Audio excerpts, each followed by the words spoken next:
السلام عليكم ورحمة الله وبركاته. إن الحمد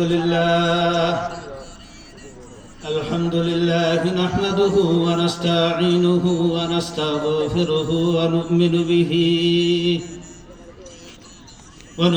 به ونتوكل عليه ونعوذ بالله من شرور أنفسنا ومن سيئات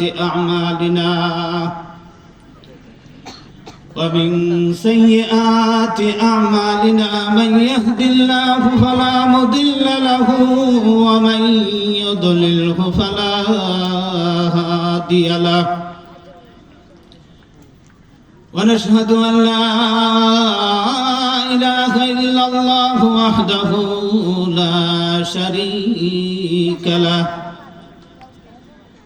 ونشهد أن سيدنا وسندنا وحبيبنا وحبيب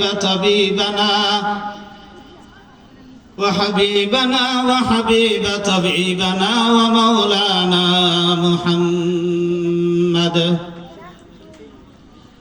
أما بعد فأعوذ بالله من الشيطان الرجيم. بسم الله الرحمن الرحيم. الرحمن علم القرآن خلق الإنسان أو كما قال النبي صلى الله عليه وسلم خيركم من تعلم القرآن وعلمه أو كما قال النبي صلى الله عليه وسلم صدق الله المولانا العظيم وصدق رسوله النبي الكريم ونحن على ذلك من الشاهدين والشاكرين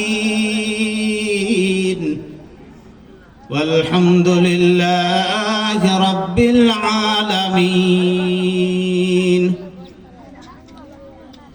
تکبیر میں کلمہ میں نمازوں میں اذاں میں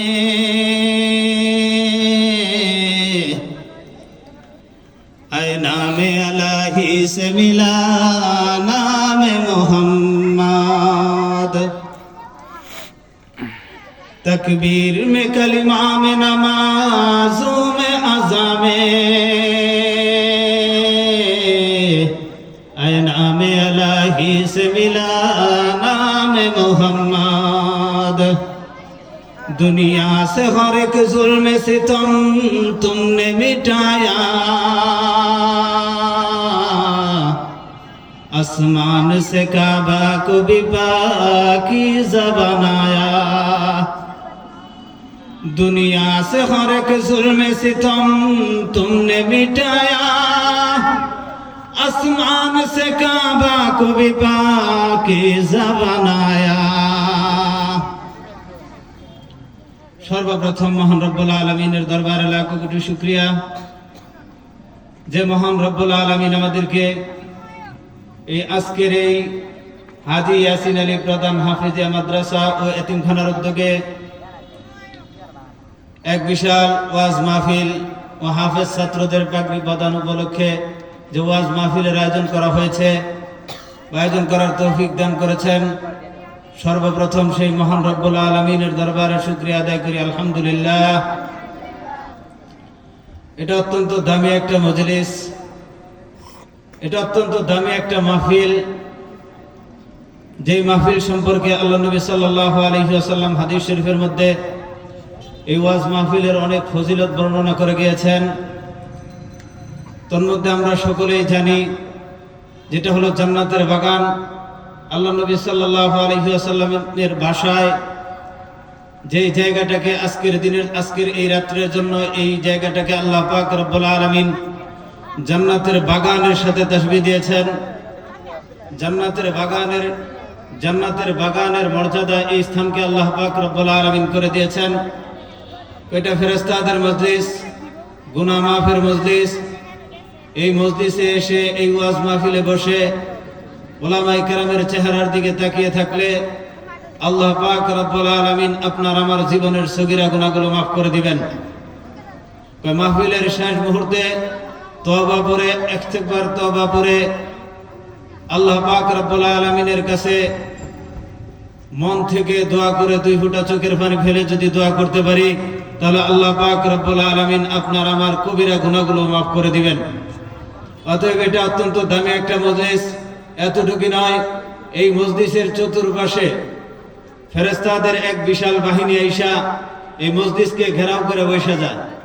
ওই ফেরেশতারা যখন মজলিস শেষ হয়ে যায়, আখেরি মুনাজাতের পরে যখন আল্লাহ পাক রব্বুল আলামিনের কাছে যান, আল্লাহ পাক রব্বুল আলামিন এই সমস্ত ফেরেশতাদেরকে জিজ্ঞাসা করেন, ও ফেরেশতারা তোমরা কোথা থেকে আসলা? আল্লাহ পাক রব্বুল আলামিন জানেন এই ফেরেশতা কোথায় থেকে আসছে।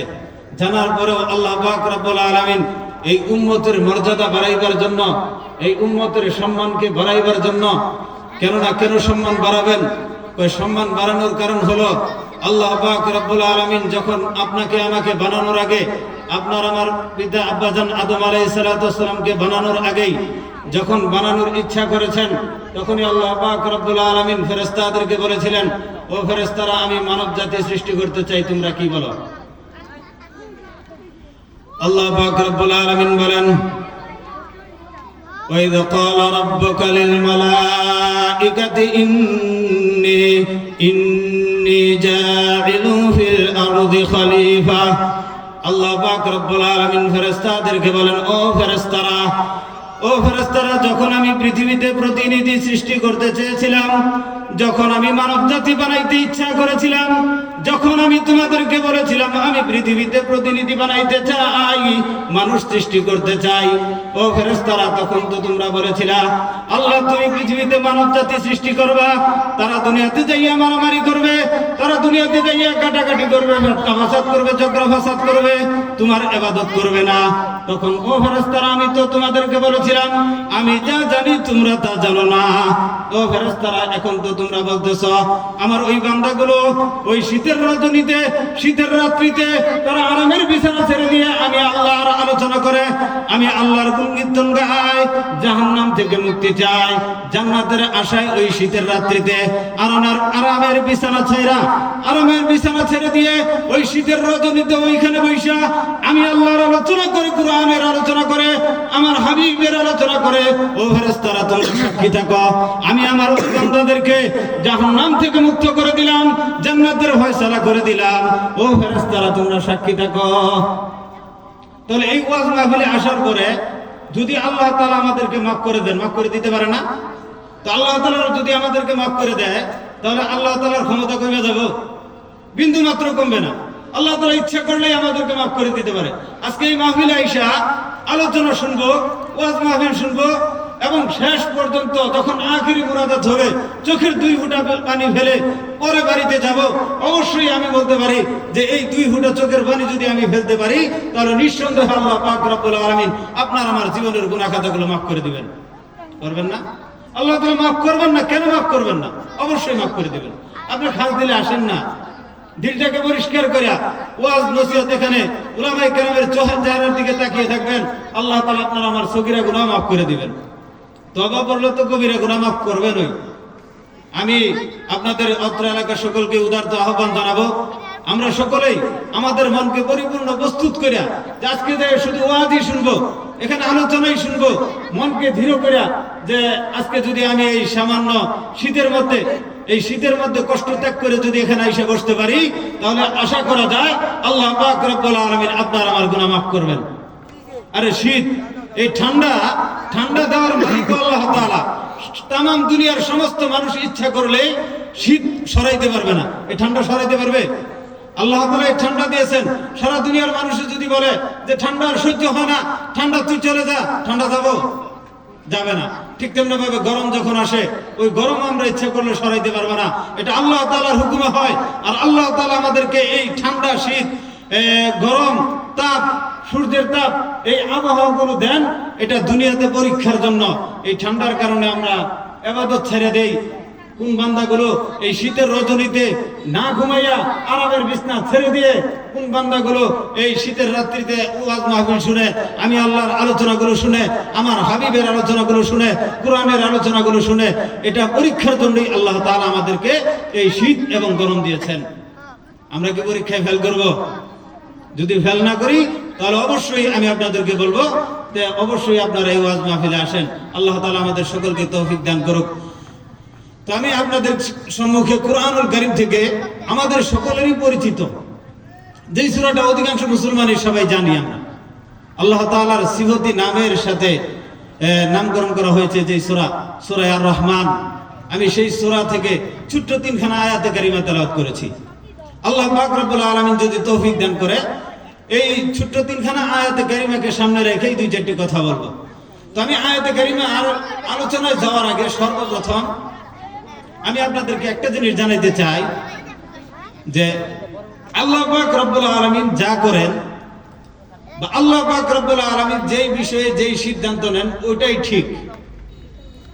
আমরা যতই আমাদের বুঝে আসুক বা না আসুক, এখন আমাদের বুঝে আসুক বা না আসুক যে আল্লাহ কে লিগে শীত দিছে, শীত কেন দিল, গরম কেন দিল, আল্লাহ তাআলা এটা এইভাবে কেন বানাইলো, ওটা ওইভাবে কেন বানালো, এটা আপনার আমার বুদ্ধিতে, আপনার আমার দিমাগে বুঝে আসুক বা না আসুক, আল্লাহ তাআলা যেটা যেভাবে করছেন ওটা ওইভাবেই ঠিক। ঠিক না ভাই? যেমন মনে করেন একটা ঘটনা বলে, এক বুদ্ধিজীবী নাস্তিক, সে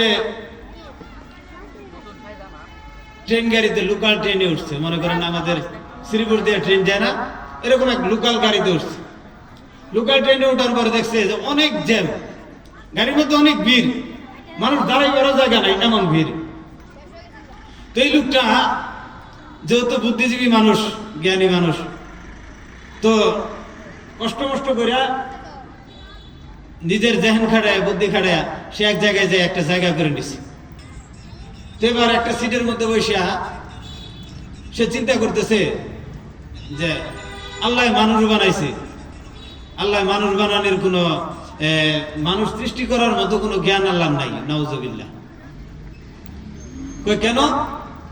তার মাথায়, তার বুদ্ধিতে আসছে যে আমরা এত বড় বড় জাহাজ, রেলগাড়ি, ট্রেন, কত কিছু আবিষ্কার করলাম, কত ধরনের গাড়ি আবিষ্কার করলাম, এগুলো নাট সিস্টেম, এক একটা পাস, এক একটা যন্ত্র আলাদাভাবে খুলে রাখা যায়।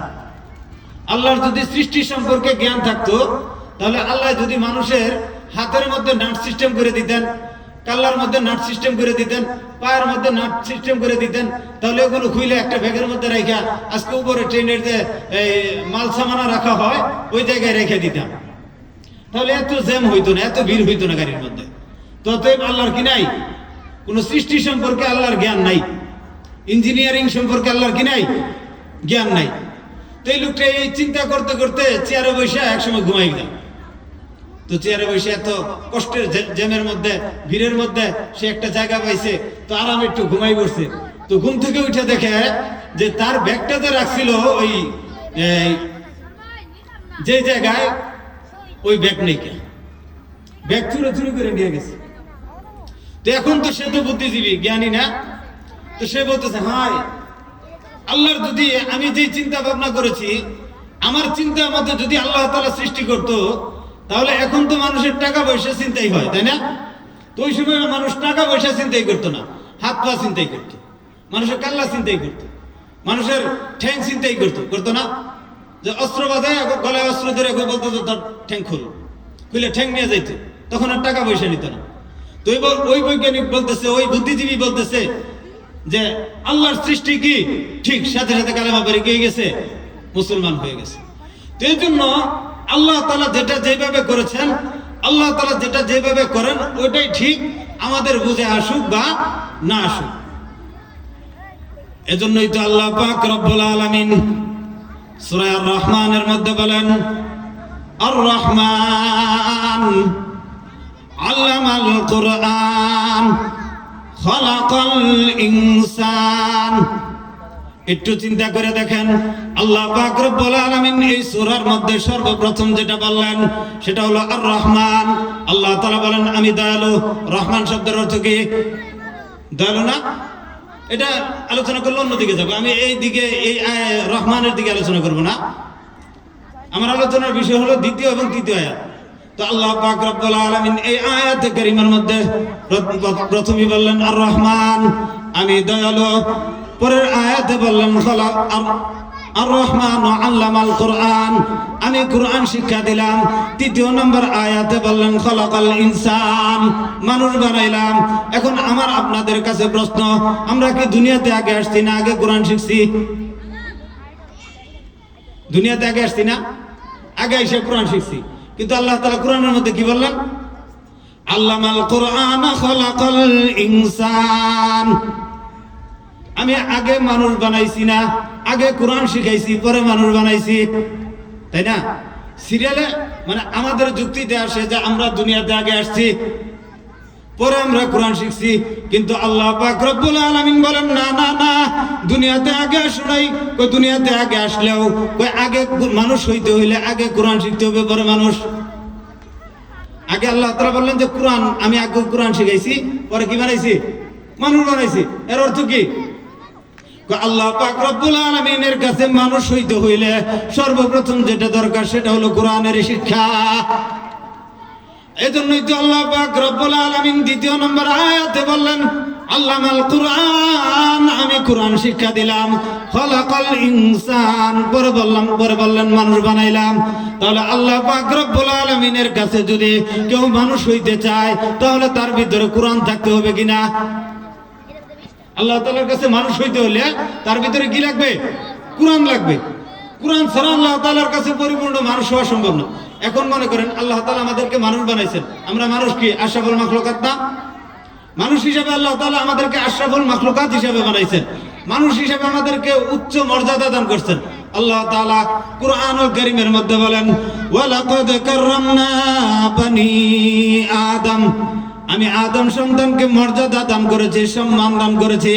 তাহলে আল্লাহ পাক রব্বুল আলামিন আমাদেরকে সম্মান দিয়ে বানাইছেন, সম্মান দিয়ে বানাইছেন না? আল্লাহ পাক রব্বুল আলামিন কুরআনুল কারীমের আরেক আয়াতের মধ্যে বলেন লাকাদ খালাকনাল ইনসানা ফি আহসানি তাকওয়িম। আল্লাহ পাক রব্বুল আলামিন বলেন আমি মানুষকে সবচাইতে সুন্দর করে সৃষ্টি করেছি। তার মানুষকে সুন্দর করে বানাইলেন, মানুষকে সম্মান দিয়ে বানাইলেন, সম্মানিত করলেন। তো তারপরেও কিন্তু মানুষের যে গুণ আছে, মানুষের যে বৈশিষ্ট্য আছে, ওই বৈশিষ্ট্য যতক্ষণ পর্যন্ত মানুষের মধ্যে না থাকবে ততক্ষণ পর্যন্ত সে মানুষ না, সে দামি মানুষ না। তো মানুষ হইলে মানুষ হওয়া যায়। তো মানুষকে তো আল্লাহ তাআলা চার পায়ে জানোয়ারের সাথেও তাসবিহ দিছেন না? আল্লাহ পাক রব্বুল আলামিন কুরআনুল কারীমের মধ্যে বলেন উলাইকা কাল আনআম বাল হুম আদল। আল্লাহ পাক রব্বুল আলামিন মানুষকে বলেন মানুষ হলো এমন একটা জাতি যেই মানুষ হলো চার পায়ে জানোয়ারের মতো। আল্লাহ পাক রব্বুল আলামিন বলেন বাল হুম আদল, বরং মানুষ চার পায়ে জানোয়ারের চাইতে নিকৃষ্ট। তাহলে মানুষ সবচাইতে দামি করে আল্লাহ তাআলাই বললেন বানাইছেন, সবচাইতে দামি করে। আবার মানুষ কি বলতেছেন চার পায়ে জানোয়ারের চাইতে নিকৃষ্ট, এটা কেন? মানুষকে এত দামি করে বানানোর পরেও মানুষ যদি জাহান্নামে যায়, এমন কর্ম করে যেই কর্মের কারণে তাকে জাহান্নামে যেতে হয়, আশরাফুল মাখলুকাত হওয়ার পরেও আল্লাহ তাআলা এত দামি করে বানানোর পরেও তাকে যদি জাহান্নামে যাইতে হয়, কোন প্রাণী তো জাহান্নামে যাবে? আব্দুল কাদের জিলানী রাহমাতুল্লাহি আলাইহি, নাম শুনছেন তো?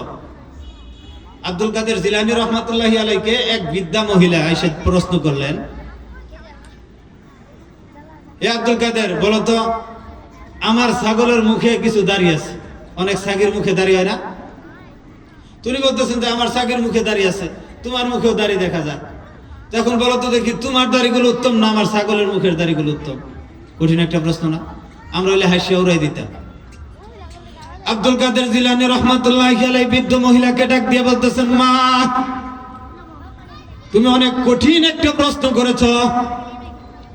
আব্দুল কাদের জিলানী রাহমাতুল্লাহি আলাইহি দুই চোখের পানি ছেড়ে দিয়ে বললেন, তুমি অত্যন্ত কঠিন একটা প্রশ্ন করেছো। তোমার প্রশ্নের জবাব আমি কেমন করে দিব? তবে এতটুক বলে দিতে পারি, কাল কিয়ামতের ময়দানে যদি আল্লাহ পাক রব্বুল আলামিন আমার ফয়সালা জান্নাতি করে দেয়, আমি যদি জান্নাতে চলে যাই, তাহলে জেনে রাখো তোমার ছাগল জান্নাতে যাবে না, আর তোমার ছাগলের দাড়িগুলো জান্নাতে যেতে পারবে না। আমি আব্দুল কাদের জিলানী যদি জান্নাতে চলে যাই, তাহলে তোমার ছাগলের দাড়িগুলোর চাইতে আমার দাড়িগুলো উত্তম। ও বিদ্যমা, তুমি শুনে রাখো। আর যদি কাল কিয়ামতের ময়দানে আল্লাহ পাক রব্বুল আলামিন আমাকে জাহান্নামের ফয়সালা করে দেয়, আমাকে যদি জাহান্নামে নিক্ষেপ করা হয়, আর তোমার ছাগলকে তো জাহান্নামে নিক্ষেপ করা হবে না, তাহলে যাই না রাখো তোমার ছাগলের দাড়িটা ওই সময় আমার চাইতে উত্তম, আমার দাড়ি চাইতে উত্তম। কারণ আমি জাহান্নামে যদি আমাকে যেতে হয়, তাহলে তোমার ছাগল জাহান্নামে যাবে না, অতএব আমার চাইতে তোমার ছাগলের দাড়িগুলো কি হলো? উত্তম হলো। তাহলে আমাদেরকে আল্লাহ তাআলা সম্মান দিয়ে বানাইলেন, মর্যাদা দিয়ে বানাইলেন, সবচেয়ে সুন্দর করে বানাইলেন। তবে মানুষ হিসাবে মানুষ হওয়ার জন্য যে উপকরণগুলো আছে, যে কারণগুলো আছে, যে সিফতগুলো আছে, এগুলো যদি না থাকে, তাহলে আমি কেমন মানুষ হইলাম? কি মানুষ হইলাম? আল্লাহ তাআলা আমাকে দামি বানানোর জন্য, দামি হওয়ার জন্য যে সিফত, যে কারণগুলো দিয়েছেন, যে গুণাগুলি আছে, এই গুণগুলোর মধ্যে সবচেয়ে বড় গুণ যেটা, সেটা হলো কি? কোরআন। আর কোরআন এটা এমন একটা জিনিস, আজকে মাদ্রাসার মাহফিল, এখানে যারা কোরআনের হাফেজ হয়েছে তাদেরকে কি দেওয়া হবে? একটা সম্মান দেওয়া হবে।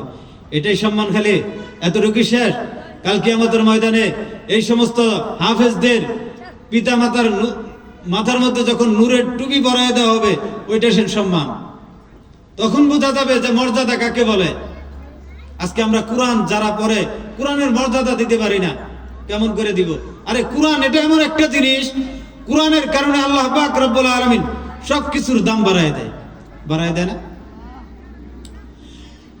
আল্লাহ পাক রব্বুল আলামিন কুরআনুল কারীম যেই ফেরেশতার মাধ্যমে নাজিল করেছেন, ফেরেশতার নাম কি?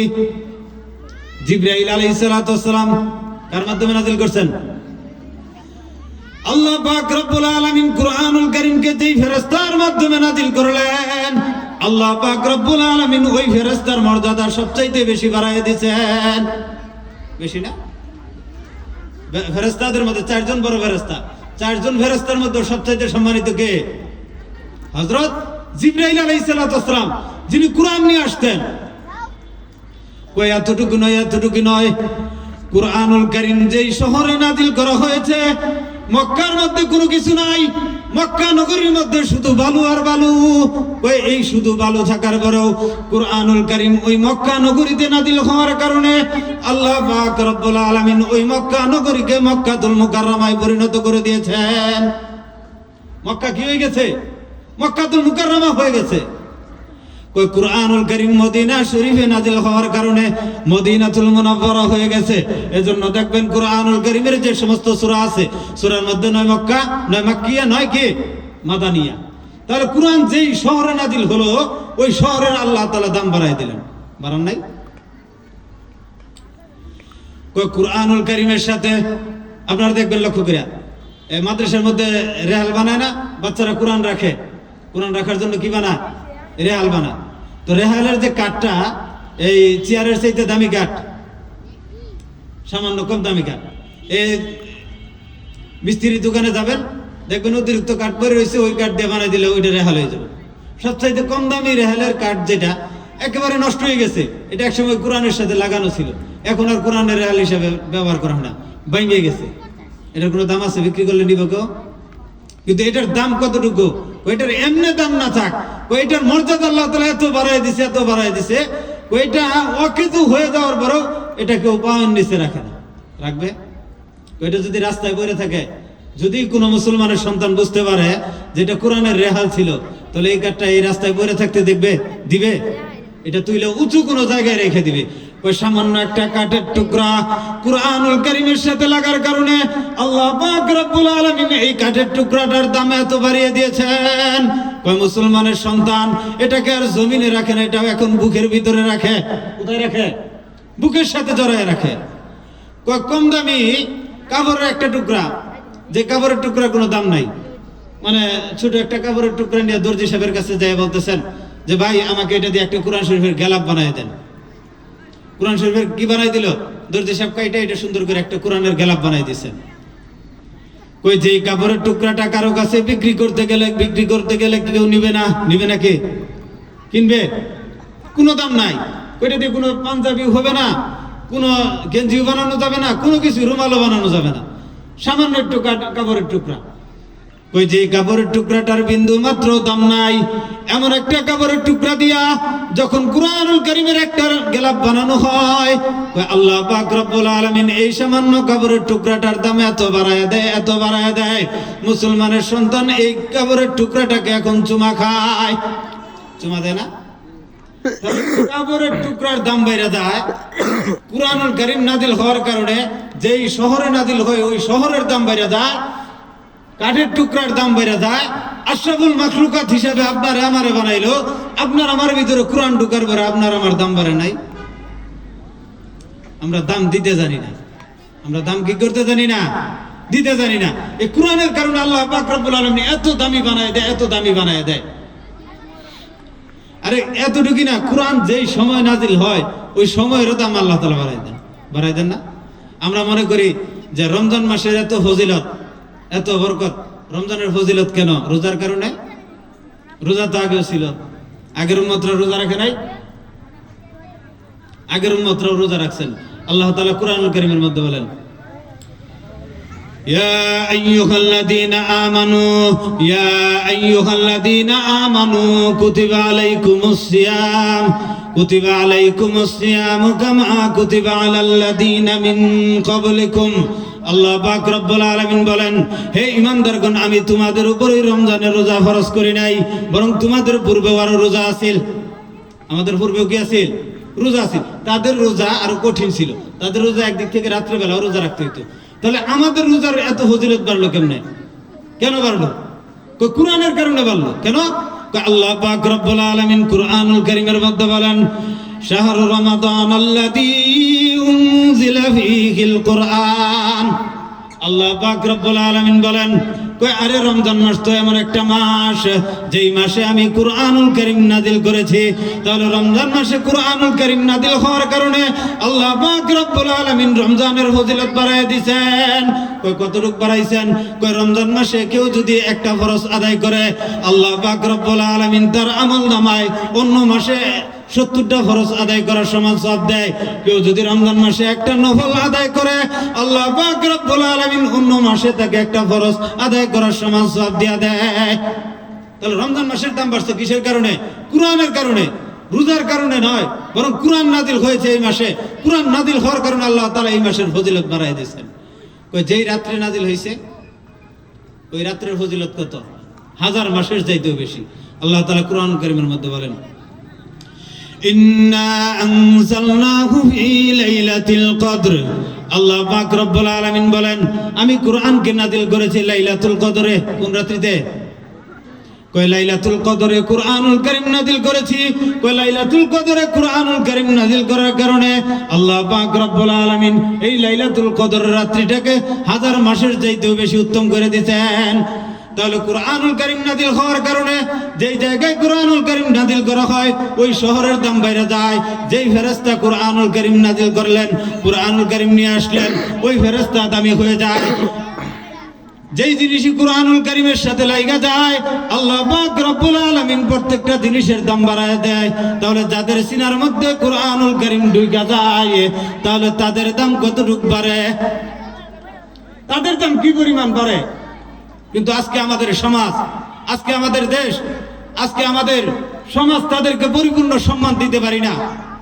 আরে কুরআন এটা কেমন একটা বস্তু, কেমন একটা জিনিস যে কুরআনুল কারীম শুরু থেকে নিয়ে সূরা ফাতিহা থেকে নিয়ে সূরা নাসের শেষ পর্যন্ত সম্পূর্ণ কুরআনুল কারীম মুখস্থ করে ফেলায়। এমনও দেখা যায় যে বিনা লুকমায় কুরআনুল কারীম ইয়াদ করে ফেলায়, মুখস্থ করে ফেলায়। এটা কেমনে হয়? এটা কি আল্লাহ তাআলার মুজিজা না? একটা ছোট একটা চটি বই, সামান্য বাংলা বই, কেউ দাড়ি কমা ঠিক রেখা কেউ বলতে পারবো যে আমি মুখস্থ করতে পারছি? কেউ মুখস্থ করতে পারে না, মুখস্থ করা সম্ভবই হয় না। কিন্তু এটা কুরআনুল কারীম এত অল্প সময়ের মধ্যে, এই 2 বছর 1 বছর 6 মাসে মুখস্থ করে ফেলা। এই যে মুখস্থ করে ফেলা শুরু থেকে শেষ পর্যন্ত, এটা কি মুজিজা না? এটাই আল্লাহ তাআলার মুজিজা। আর আজকে আমরা আমাদের সমাজ, কোরআন দেখেন, কথা বললে অন্যদিকে চলে যায়। আজকে আমাদের সমাজ এই কুরআনুল কারীমকে সম্মান দিতে জানি না, যারা কোরআন শিখে ছাত্রদেরকে সম্মান দিতে জানি না, উলামায়ে কেরামদেরকে সম্মান দিতে জানি না। একটা কথা বলে আমি শেষ করে দিচ্ছি যে আমরা নবীর সুন্নাত আমরা জানি যে আল্লাহ নবী সাল্লাল্লাহু আলাইহি সাল্লাম আমাদেরকে সুপারিশ করবেন, তাই না? কিয়ামতের ময়দানে নবী আলাইহিস সালাতু ওয়াস সালামের সুপারিশ ছাড়া জান্নাতে যাওয়া আমরা যে আমল করতেছি আমাদের দ্বারা সম্ভব? তাহলে নবীর সুপারিশ কখন পাবো আমরা? কখন পাওয়া সম্ভব? এই তালেবে ইলমদেরকে, কোরআনের ছাত্র যারা উলামায়ে কেরামদেরকে বিদ্বেষ করে, উলামায়ে কেরামদেরকে ঠাট্টা করে, উলামায়ে কেরামদেরকে অবহেলা করে, আজকে দেখেন আমরা পাঞ্জাবি গায়ে দেই। কই কেন পাঞ্জাবি গায়ে দেই? কই নবী আলাইহিস সালাতু ওয়াস সালাম পাঞ্জাবি গায়ে দিয়েছে, তাই না? লম্বা জামা গায়ে দিয়েছে, জুব্বা পরছে, এজন্য আমরা জুব্বা পরি। নবী আলাইহিস সালাতু ওয়াস সালাম দাড়ি রাখছে, এজন্য আমরা দাড়ি রাখি। নবী আলাইহিস সালাতু ওয়াস সালাম টুপি রাখছে, মাথায় টুপি দিতেন, এজন্য আমরা কি করি? টুপি ব্যবহার করি, তাই না? নবী আলাইহিস সালাতু ওয়াস সালামের সুন্নাত যাদের মধ্যে আছে তাদেরকে দেখিয়া যদি আমরা সম্মান না করতে পারি, তাদেরকে দেখিয়া যদি আমার ভিতর থেকে ভক্তি না আসে, তাদেরকে দেখিয়া যদি আমার ভিতরে মহব্বত সৃষ্টি না হয়, তাহলে ওই নবীর সুপারিশ কাল কিয়ামতের ময়দানে আপনি আমি আশা করতে পারি? আমার ভিতরে তো আজকে দরকার ছিল যে যাদের যখনই আমি এই মাদ্রাসার ছাত্রদেরকে দেখব তখন আমি ভিতর থেকে একটা আলাদা আমার এরকম হওয়া দরকার যে তাদেরকে আমি বুকের সাথে জড়ায় ধরবো, মানে ভিতরে আলাদা অন্যরকম একটা ফিলিংসে কাজ করবে। তা আমার ভিতরে যদি এই মহব্বতটা না আনতে পারি, তাহলে এটা বলতে পারি, নিঃসন্দেহে এটা বলতে পারি যে আপনি এখানে নবীর সুন্নতকে অবমাননা করা, এর অর্থটা হলো নবীকেই কেমন যেন অপমান করলেন। নবীকে অপমান করার মতো হলো না? এক লোক মনে করেন আপনার সাথে অন্যায় করছে,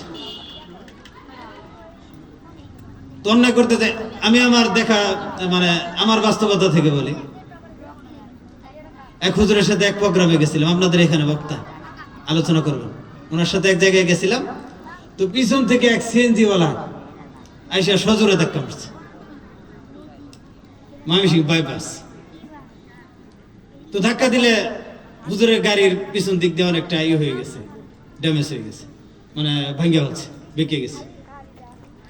তো গাড়ি সেট করছে, তো আমরা গেছি ধরতে, মানে সিএনজিওয়ালারে আটটাইছি। আটটানোর পরে দেখলাম যে লোকটা মুরব্বী, দাড়িওয়ালা। তো লোকটার গায়ে সাদা দাড়ি, মানে পাকা দাড়ি, পাঞ্জাবি গায়ে, টুপি মাথায়, সুন্নত দিলে বাস দেখে এমনি ছেড়ে দিছি, বলছি যে জানকা চলে যান। মানে হুজুরের পরে জিজ্ঞেস করলো, হুজুরের পরে বললাম হুজুর দাড়িওয়ালা লোকটা মানে এমনি মায়া লাগছে, এই জন্য ছেড়ে দিছি। এই যে একটা ভিতরে যে একটা কাজ করছে, এই যে একটা মহব্বত, আসলে তো মূলত আমাদের ভিতরে এমন হওয়া দরকার ছিল যে মাদ্রাসার ছাত্র একটা অপরাধ করছে, অন্যায় করছে, আরে ছেলেটা মাদ্রাসায় পড়ে, তার ভিতরে নবীর সুন্নত। একজন সাধারণ মানুষই তার ভিতরে দাঁড়িয়ে আছে, নবীর সুন্নত আছে। আজকে বর্তমান সমাজে এরকম দেখা যায় যে দাড়ির মধ্যে ধরে মুরব্বী রিক্সা চালায়, ফেসবুকে দেখলাম, তার দাড়ির মধ্যে ধরে তাকে এক যুবকে তার গায়ে হাত তুলতেছে। তার তো দরকার ছিল নবীর সুন্নত এটা। আজকে নবীর সুন্নত দেখে যদি আমার ভিতর থেকে মহব্বত না সৃষ্টি হয়, তাহলে কেমন করে আশা করি কালকে আমাদের ময়দানে নবীর সুপারিশ আমি পাবো? অতএব আমি সকলকেই একথাই বলতে চাই যে আমরা সবাই আমাদের ভিতর থেকে দাড়িওয়ালাদের প্রতি, মাদ্রাসার ছাত্রদের প্রতি আলাদা একটা মহব্বত রাখবো। আল্লাহ তাআলা আমাদের সকলকে তৌফিক দান করুক। ওয়া আখিরি দাওয়ানা আলহামদুলিল্লাহি রাব্বিল আলামিন।